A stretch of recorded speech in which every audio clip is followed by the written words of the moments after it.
Gibarugan karon ni Konsyala Timogene Tec Ocampo nga dili pwedeng undangon ang pagpangolekta sa basura sa syudad. Taliwala sa nahitabong problema sa sanitary landfill sa barangay New Carmen ning syudad sa Davao. Sa pulong-pulong sa Davaoenyo, gibutyag sa Committee on Environment and Natural Resources nga si Konsyal Ocampo nga mabaho ang syudad kung undangon ang koleksyon apan kung aduna may kalangay nangayo sabsiyas pagsabot sa katawhan. Samtang matod sa opisyal nga nakiginabi ng lokal nga pangamanan sa Davao ngadto na sa Department of Environment and Natural Resources alang sa motion for reconsideration bahin sa suspensyon sa paglabay sa basura sa sanitary landfill sa New Carmen ng syudad.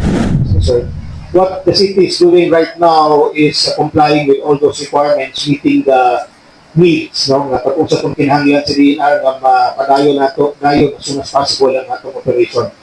So the city government right now is coordinating with DNR, no? And of course working with the Centro and city engineers para masiguro nato, mapaspasan nato ang kaning pag-comply.